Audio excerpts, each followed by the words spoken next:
আসসালামু আলাইকুম রহমতুল্লাহি ওবরাকাতুহু। মরিয়ম বিডি বাংলা ইউটিউব চ্যানেলের পক্ষ থেকে আপনাদেরকে স্বাগতম। মরিয়ম এগ্রো ফার্মের পক্ষ থেকে আপনাদেরকে স্বাগতম। বন্ধুরা, আপনারা সবাই কেমন আছেন? আলহামদুলিল্লাহ, আমি অনেক ভালো আছি আপনাদের দোয়াতে। আমি আজকে যে বিষয়টি নিয়ে আলোচনা করব, এখন থাম্বনেল দেখে বুঝতে পেরেছেন আমি আজকে কোন বিষয়টি নিয়ে আলোচনা করব। এটি দেখতে পাচ্ছেন একদিনের টাইগার মুরগির বাচ্চা। সেই টাইগার মুরগির বাচ্চা কিভাবে ব্রুডিং করতে হয় এবং ব্রুডিং ব্যবস্থাপনায় কি কি রাখতে হয়, কোন জাতীয় মেডিসিন রাখতে হয়, কিভাবে ব্রুডিং করলে আপনার একটি বাচ্চাও নষ্ট হবে না, অর্থাৎ মারা যাবে না, সেই বিষয়গুলো নিয়েই আজকের আলোচনার বিষয়। তো বন্ধুরা, কথা বলার শুরুতেই আমি কিছু কথা বলতে চাই। যারা টাইগার মুরগি খামার করবেন তারা অবশ্যই ভেবে চিন্তে খামারগুলা করবেন। টাইগার মূলত ব্যবসায়িকভাবে দুইভাবে আপনি লালন পালন করতে পারেন। একটি হচ্ছে মাংসের জন্য করতে পারেন, অপরটি হচ্ছে ডিম ফুটিয়ে বাচ্চা বিক্রি করে এইভাবে ব্যবসা করতে পারেন। অর্থাৎ টাইগার মুরগি মোট দুইভাবে বাণিজ্যিকভাবে ব্যবসা শুরু করা যায়। তো আপনারা যারা ব্যবসা শুরু করবেন, আপনাদের আগে ভেবে চিনতে তারপরে ব্যবসা শুরু করবেন। আসলে আপনারা কোন বিষয়ের উপরে ব্যবসা শুরু করতে চাচ্ছেন? একটি ডিমের জন্য করবেন না অপরটি মাংসের জন্য করবেন? তো যারা ডিমের জন্য করবেন এবং যারা মাংসের জন্য করবেন, আমি সেই বিষয় নিয়ে পরে আলোচনা করব কিছুক্ষণ পরে। তবে আমি কথা বলার শুরুতে একটি কথা বলতে চাই। আমার একটি অগ্রযাত্রা, অর্থাৎ আমার একটি স্লোগান নিয়ে আগানো, এসো আমরা কাজ করি, দেশ গড়ি, বেকারত্ব দূর করি। এই স্লোগান নিয়ে এবং এই যাত্রা নিয়েই আমার পথ শুরু। তো বন্ধুরা, যারা আমার চ্যানেলটি এখনো সাবস্ক্রাইব করেননি, অবশ্যই আমার চ্যানেলটি সাবস্ক্রাইব করবেন, বেশি বেশি করে লাইক দিবেন, কমেন্ট করবেন। আপনারা যারা লাইক কমেন্ট করেন, ইনশাল্লাহ আমি তাদের লাইক এবং কমেন্টের যে উত্তর সেটা দেওয়ার জন্য চেষ্টা করব। এবং আপনারা যারা লাইক করেন, আপনারা যত লাইক করবেন তত আমার ভিডিওর প্রতি, মানে ভিডিও করার প্রতি আগ্রহ জাগে। তাতে মনে হয় যে আপনারা আমার চ্যানেলটাকে বেশি বেশি করে সাপোর্ট দিচ্ছেন। তো এখন আসবো মূল বিষয়ের উপর কথা বলতে। যারা টাইগার মুরগির খামার করবেন তারা একান্তই একটি মন স্থির করে তারপরে খামারটি শুরু করবেন। আসলে আপনি কোনটার উপরে টাইগার মুরগির খামার করতে চাচ্ছেন? ইউটিউব চ্যানেল দেখে কিংবা অপর ভাইয়ের একটি ব্যবসা দেখে তাড়াহুড়া করেই টাইগার মুরগির খামারের ব্যবসা শুরু করবেন না।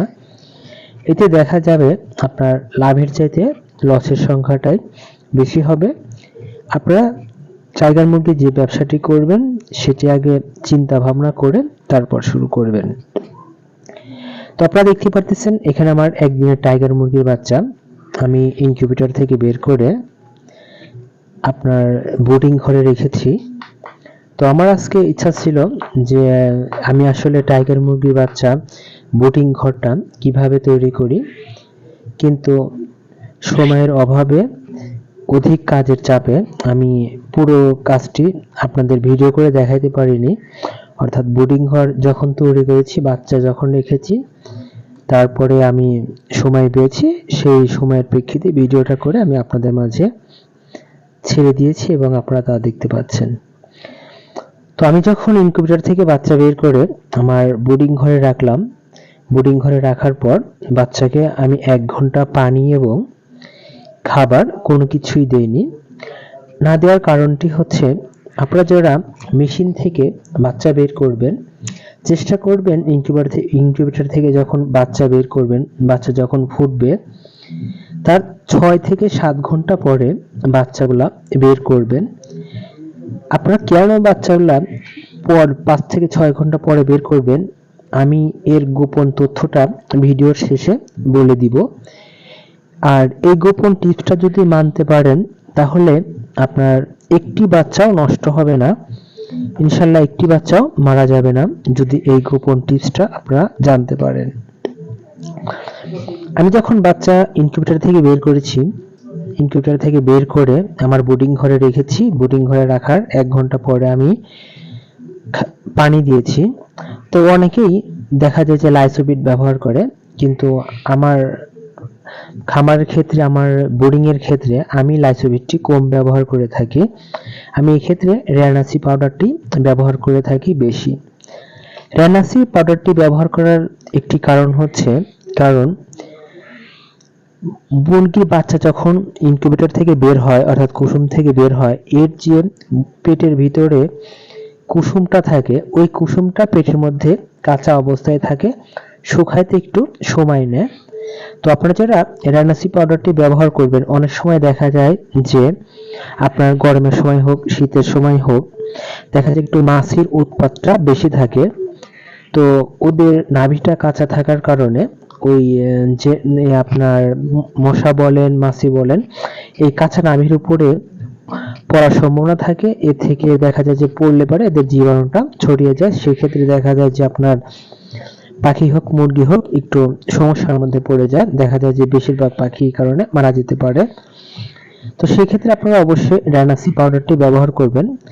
তো যাদের বাসায় কিংবা যাদের খামারে রেনাসি পাউডারটি নেই, তারা একটি কাজ করতে পারেন, একটা লেবু এবং কিছু চিনির মাধ্যমে এই সমস্যাটা সমাধান করতে পারেন।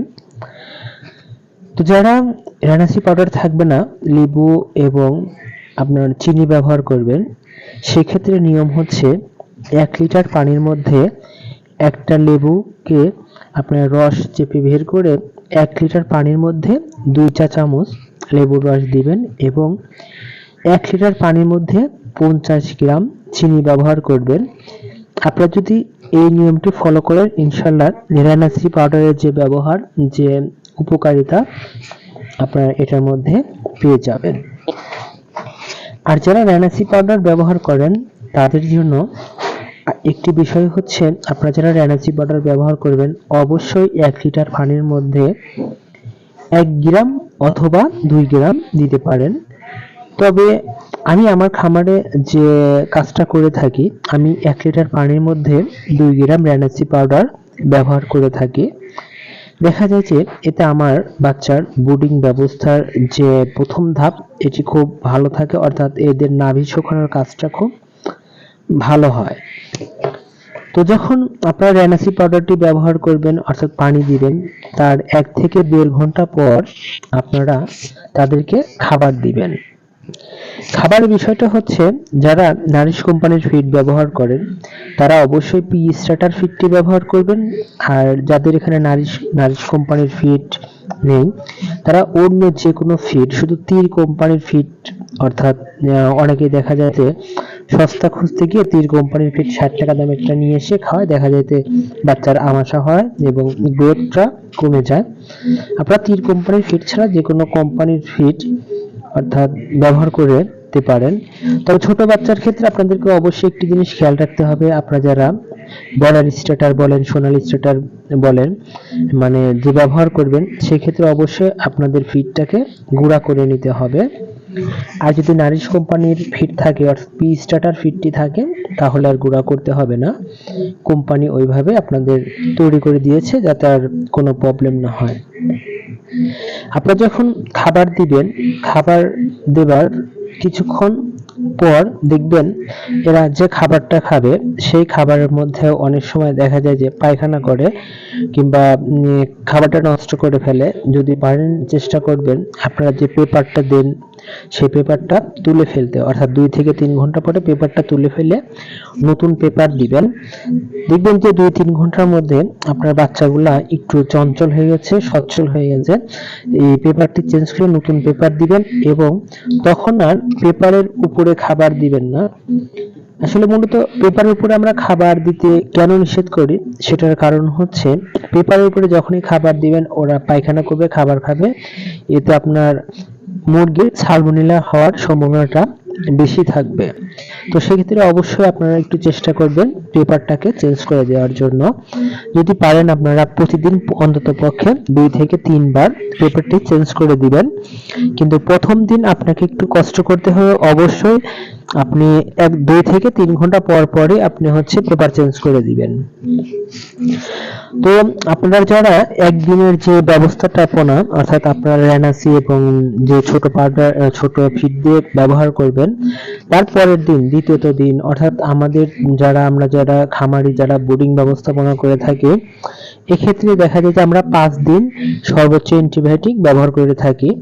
তো আমি আমার খামারে 5 দিনের জায়গায় আমি বেশিরভাগই 3 দিন অ্যান্টিবায়োটিকটি ব্যবহার করে থাকি, কারণ বাচ্চার গ্রোথটা ভালো রাখার জন্য সর্বোচ্চ আপনার 5 দিন ভালো। কিন্তু এর মধ্যে দেখতে হবে আপনার দেখা যায় যে অনেক সময় অ্যান্টিবায়োটিক করতে গিয়ে আপনার বাচ্চার একটু ঝুঁকির সম্ভাবনা বেশি হয়ে থাকে।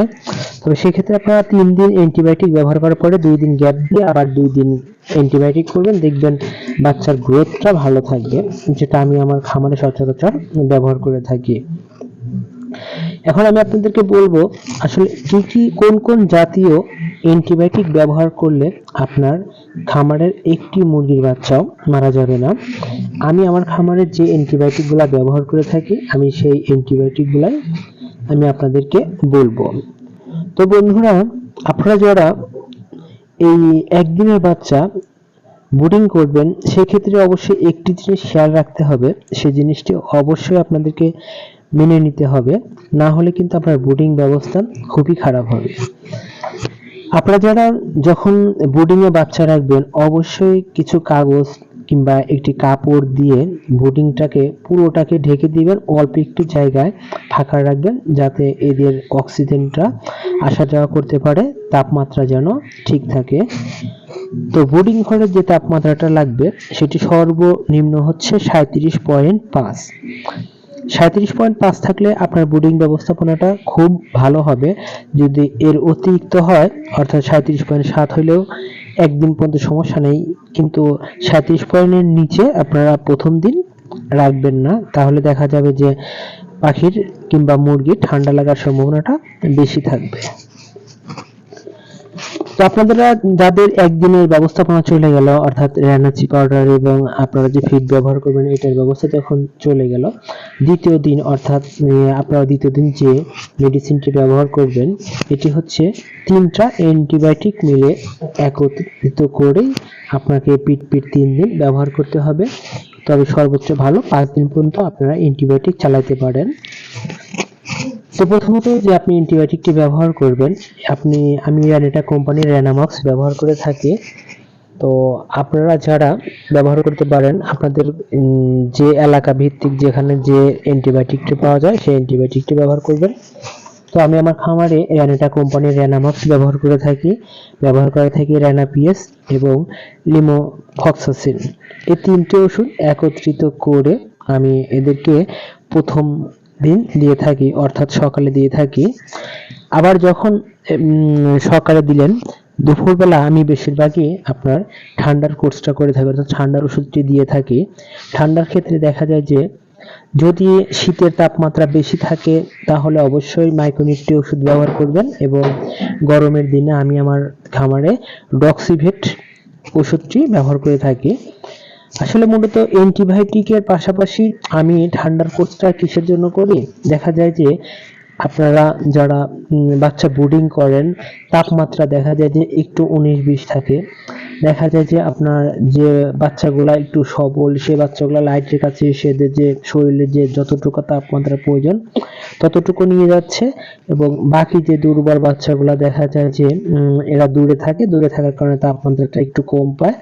সেক্ষেত্রে দেখা যায় যে এদের ডানা ঝুলে যায় কিংবা এক জায়গায় ঝিম মেরে থাকে, খাবারের সংখ্যা কমিয়ে দেয়। সেক্ষেত্রে আমি প্রতিদিন দুপুরে আমি আমার বাচ্চা ব্রুডিং এর ক্ষেত্রে দুপুরবেলা আমি ঠান্ডার কোর্সটি করে থাকি পিট 5 দিন। এই 5 দিনের মধ্যে যারা অ্যান্টিবায়োটিক ব্যবহার করবেন, আমি যে নিয়মগুলো বললাম, সকালে আপনারা এই অ্যান্টিবায়োটিকগুলো দিবেন, দুপুরবেলা ঠান্ডার ওষুধ দিবেন, রাত্রের বেলায় আপনার ওষুধ আবার চেঞ্জ হয়ে যাবে। আপনারা রেনামক্সটি অবশ্যই ব্যবহার করতে হবে। এখানে রেনাপিএস ব্যবহারটা বাদ দিতে হবে।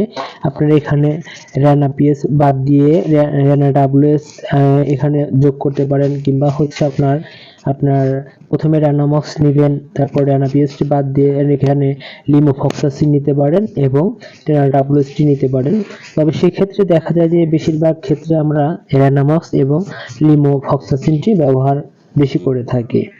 এতে আমার দেখা যায় যে বাচ্চার গ্রোথটা ভালো থাকে, বাচ্চাটা খুব সবল থাকে। আমি সচরাচর এইগুলা দিয়ে পিট 5 দিন বুডিং করে থাকি। আপনাদের যাদের 5 দিন বুডিং হয়ে যাবে, অবশ্যই আপনারা যখন 5 দিন পরে আপনারা প্রথম ভ্যাকসিন করতে যাবেন, লাইভ ভ্যাকসিন। তবে এই লাইভ ভ্যাকসিন করার ক্ষেত্রে আপনাদেরকে অবশ্যই একটা জিনিস খেয়াল রাখতে হবে। আগে দেখতে হবে আপনার বাচ্চা সবল আছে নাকি, সুস্থ আছে নাকি। যদি সুস্থ থাকে তাহলে অবশ্যই আপনি আপনার মুরগির বাচ্চার জন্য লাইভ ভ্যাকসিনটি ব্যবহার করতে পারেন। যদি সুস্থ না থাকে, অসুস্থ থাকে, ঠান্ডা কিংবা অন্য কোনো সমস্যা থাকলে অবশ্যই আগে ওষুধের মাধ্যমে যে সমস্যাটা থাকবে সেই সমস্যাটা সমাধান করবেন, তারপরে আপনারা লাইভ ভ্যাকসিন ব্যবহার করবেন। যারা লাইভ ভ্যাকসিন ব্যবহার করবেন, যদি অল্প বাচ্চাই হোক বেশি বাচ্চাই হোক, লাইভ ভ্যাকসিনটি সর্বপ্রথম যে টিকাটি ব্যবহার করবেন, প্রথম টিকার জন্য চোখে 1 ফোঁটা করে দেওয়াটাই খুবই উত্তম। কারণ চোখে দিলে দেখা যায় ওই টিকাটা সরাসরি ওদের চোখের মাধ্যমে ওরা সরাসরি খেয়ে ফেলতে পারে। আর যদি আপনি পানির সাথে দেন, দেখা যায় এর একটু প্রবণতা কমতে পারে। দেখা যায় যে আপনার সবল বাচ্চাগুলো তাড়াতাড়ি পানি খায়, কিন্তু দুর্বল বাচ্চাগুলো সহজে পানি খায় না। এতে আপনার টিকার যে হারের মান থাকে, ওই মানটা আস্তে আস্তে কমতে থাকে। কিন্তু আমি আমার খামারে আমি ব্যস্ত থাকার কারণে আমি বেশিরভাগই আপনার যে টিকা, প্রথম ভ্যাকসিন বলেন, অন্য যে কোনো ভ্যাকসিন বলেন, আমি পানির সাথে মিশিয়ে দিই। ইনশাল্লাহ এতে আমার কোনো সমস্যা হয়নি কখনো। তো বন্ধুরা, এইভাবে যখন আপনাদের প্রথম ভ্যাকসিন চলে যাবে, দ্বিতীয় ভ্যাকসিন 11 দিনের মাথায় দিতে হবে। 11 দিনের মাথায় অবশ্যই আপনারা গাম্বুরা ভ্যাকসিনটা করে দিবেন, কারণ গাম্বুরা ভ্যাকসিনটা খুবই একটি গুরুত্বপূর্ণ টিকা। দেখা যায় যে আবার অনেকেই বলেন যে আসলে আমাদের দেশে গাম্বুরার সংখ্যা খুব কম হয়, গাম্বুরার কারণে মুরগি কম মারা যায়। এটা অবশ্য ঠিক, আমাদের দেশে গাম্বুরার সংখ্যা কম, কিন্তু তারপরে দেখা যায় যে 150 টাকার জন্য আপনারা কেন এত বড় একটি রিস্ক নেবেন। তবে আমার মতে গাম্বুরার টিকাটা আপনারা অবশ্যই করে নেবেন। এভাবে যখন আবার আপনার 15 দিনে একটি লাইভ ভ্যাকসিন আছে, 21 দিনে আপনার বুস্টার ডোজ আছে, এভাবে আপনারা টিকাগুলো করে ফেলবেন।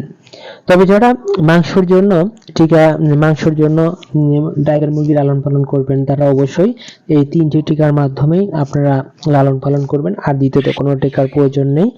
আর যারা ডিম পাড়ানোর জন্য আপনারা যারা টিকা এবং ভ্যাকসিন ব্যবহার করবেন, অবশ্যই আপনাদের মোট 17টি ভ্যাকসিন ব্যবহার করতে হবে। আর কোন ভ্যাকসিন দিয়ে আপনার খামার করতে হবে এই নিয়ে আমার একটি ভিডিও আছে, অবশ্যই ভিডিওটি দেখে নেবেন। তো পরিশেষে কিছু কথা বলতে চাই। আসলে আরো যদি এভাবে কথা বলতে যাই, দেখা যাবে যে একটি ভিডিও 5 থেকে 6 ঘন্টা হয়ে যাবে, তাও ভিডিও শেষ হবে না। কারণ ব্রুডিং ঘরে অনেক ব্যবস্থাপনা, যে ব্যবস্থাপনা বলতে গেলে অনেক সময়ের প্রয়োজন। আমি কিছু কথা সংক্ষিপ্ত আকারে বললাম, এর থেকে বোঝাটা একটু যদিও কষ্টদায়ক। তো ডিসক্রিপশনে আমার নাম্বার দেওয়া থাকবে, আপনারা অবশ্যই আমার সাথে যোগাযোগ করবেন যদি বুঝতে না পারেন। আর আমার সাথে যোগাযোগের ঠিকানা হচ্ছে মরিয়ম এগ্রো ফার্ম, ঠিকানা দারিয়াপুর, আমিনপুর, পাবনা। মোবাইল নাম্বার 01771177 আপনারা এই নাম্বারে যোগাযোগ করলে সরাসরি আমার সাথে কথা বলতে পারবেন।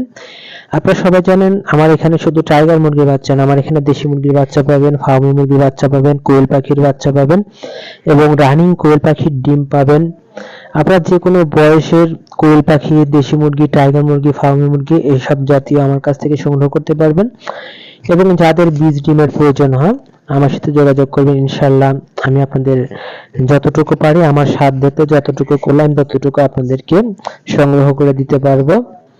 তো পরিশেষে আমি একটি কথা বলতে চাই, যে আপনাদের কাছে আমি একটি কথা বলতে চেয়েছিলাম যে আপনারা ইনকিউবেটর থেকে কি জন্য আপনারা 6 থেকে 7 ঘন্টা পরে আপনি হচ্ছে মুরগি হোক পাখি হোক বের করবেন, এর গোপনীয়তা আমি বলে দিতে চেয়েছিলাম।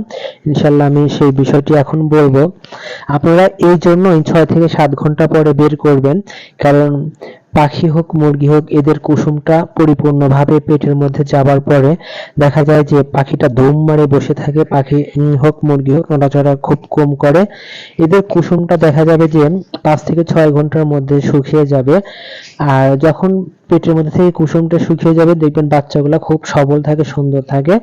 তখন আপনি যে কোনো অ্যান্টিবায়োটিক বলেন ওষুধ বলেন ব্যবহার করলে ইনশাল্লাহ পাখি এবং মুরগির কোনো সমস্যা হয় না।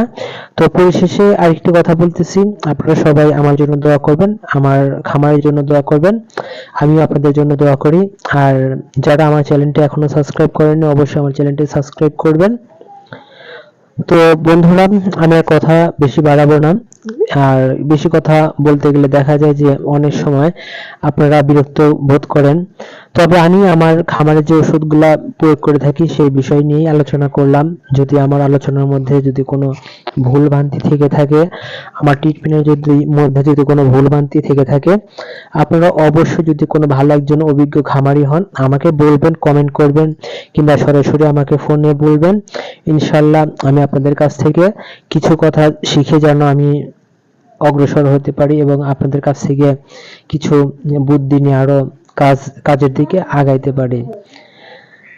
তো বন্ধুরা, আজকের জন্য আমি এখানেই বিদায় নিচ্ছি। আমি আব্দুল মজিদ দেশ গড়ার অঙ্গীকার নিয়েই কাজ শুরু করেছি। তবে আপনারা আমার জন্য দোয়া করেন ভাই বন্ধুরা। তো যাদের টাইগার মুরগির বাচ্চার একান্তই প্রয়োজন হয়, এতক্ষণ যে টাইগার মুরগিগুলো দেখলেন এগুলা হচ্ছে একদিনের টাইগার মুরগি। তো যাদের টাইগার মুরগির বাচ্চার প্রয়োজন যোগাযোগ করবেন 017711772252। আপনারা যদি এই নাম্বারে যোগাযোগ করেন তাহলে আপনারা আমার কাছ থেকে টাইগার মুরগির ডিম এবং বাচ্চা নিতে পারবেন। আর যাদের টাইগার মুরগির বাচ্চার একান্তভাবেই প্রয়োজন তাহলে অবশ্যই সরাসরি আমার খামার থেকে এসে দেখেও নিয়ে যেতে পারেন। তো যারা দূর থেকে কিংবা অন্য দূর থেকে আসবেন অবশ্যই আসার আগে আমার কাছে ফোন দিয়ে আসবেন, কারণ দেখা যায় যে আমি অনেক সময় ব্যস্ত থাকি, আমার আরো অন্য একটি ব্যবসা আছে, সেখানে আমি যোগাযোগ রাখাটা সম্ভব হয় খুব কম। আসসালামু